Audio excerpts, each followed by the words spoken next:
What's up, you guys, and welcome to yet another episode of Dear Sister. Real quick, so what if you laid aside your responsibilities? What if you laid aside controlling habits, people, social media? When you lay aside these things, it is so easy for you to do an assessment on your life.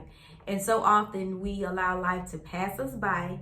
And when we look back at the time that has been spent, we wonder, why is it that the things that we desire so much in life, we have yet to achieve those things? We have yet to accomplish those things. Well, let me give you a little tip. So many people, they tell us about fulfilling purpose, and they say to you, you are created for a purpose. But not many people tell you how to get to that destination. Not many people will encourage you and inspire you as to what you should do with your time in getting to that place.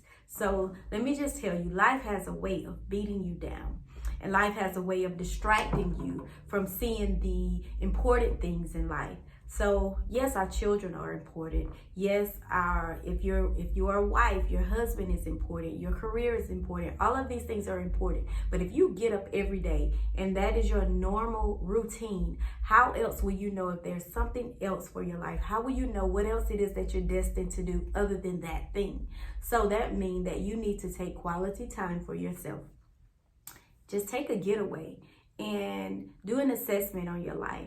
Most of the time, we are unaware of the areas that our life need to be transformed in if we don't take a moment to breathe, or we don't do an assessment on our own lives, and we don't lay aside the things that so easily weigh us down or distract us from other things that we could be possibly doing in life that could be fulfilling. So for me, and I tell this story more than often, how I set aside time to myself, without dating, being in a committed relationship. And I did it for 4 years.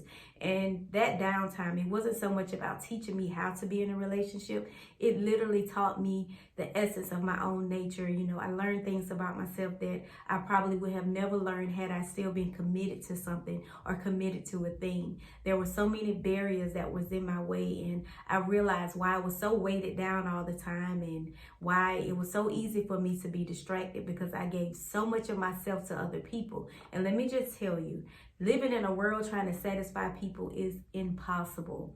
So let me just share with you real quick. There are barriers that also keep us from getting to our destination, which is that purpose-filled place. There are limitations that we set on ourselves that keep us from fulfilling purpose.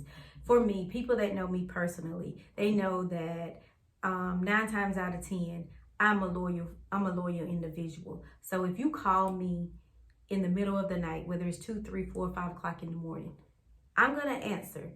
If you need something from me, and I have it, 9 times out of 10, I'm going to give it to you if I can do it. If you need someone to talk to, you can have that conversation with me, and it may never be talked about again. That's me.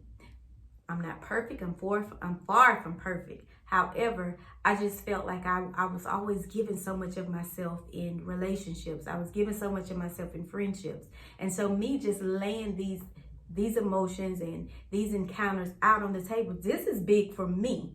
So, but I realized that I had to lay aside weight that so easily entangled me, because people may not see it outwardly, but on the inside, there's so much turmoil going on, because I wasn't able to breathe. I wasn't able to do an assessment on my life. I was just at a fast pace, still being that, allowing these controlling habits to control me. Giving so much of myself to satisfy someone else that is never going to be satisfied.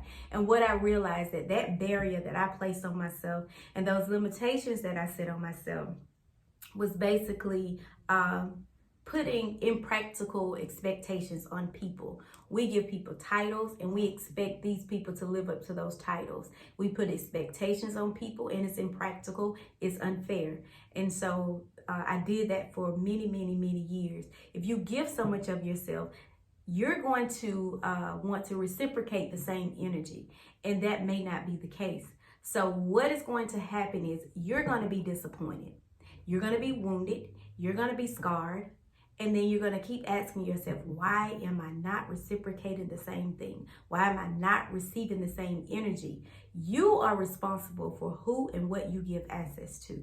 And I had to realize that. And I think letting go of people and letting go of things was so hard for me. It's one thing to be in a situation and being hurt, but letting go is another thing, because you know you've got to deal with the subliminal shade. You got to deal with the hate. You got to deal with when, why, and how something happened, when in reality you know what your truth is. And just make sure when you knock down these barriers and you move these limitations out of the way, make sure that you're doing it in love. Make sure that you're doing it without any bitterness, without any anger, and without any hate.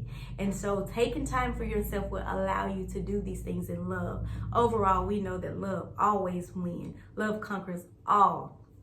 And so you may not have the time to explain why you did something. And that's another thing. I will always explain myself. I don't owe anybody anything. I don't have to explain anything. What I needed to do was make sure that my mental state was in a good place. What I needed to do is to make sure that I didn't have so much unnecessary weight on me that I couldn't move forward in life and that I couldn't fulfill purpose. I knew the things that God called me to do, but I couldn't do those things. I couldn't give him my best because I was still holding on to these barriers that made me feel comfortable, but yet behind closed doors I was crying. Yet behind closed doors I was confused as to why was this happening in my life, and feeling like it's just gonna go away. No, you've got to make the proper steps to make sure that these things go away. It's totally up to you. And at the end of the day, when someone do not appreciate you, when someone do not genuinely love you, or genuinely they're not grateful for who you are, those are light afflictions. And what I had to understand is God would never promote me to the promised place. He would never promote me to that advanced place that I felt as if I needed to be. Because if I couldn't handle the things at a low level, how someone felt about me, if they liked me, if I stopped doing things, will they be different towards me? Those are light afflictions. And if you can't handle light afflictions, then he definitely can't advance you to promotion. Because when you're advanced to promotions, you're going to deal with things that are much larger than that. So lay aside these light afflictions. So overall, stop altering, settling, compromising, and bargaining for the sake of impractical expectations. People will set the bar for things that they cannot deliver. And when we fall victim to those things, and then we become wounded, hurt, and scarred. So today, I hope that you were inspired. I hope that you were encouraged. And I hope that you will meet me again here next week for Golden Conversations. I love you guys.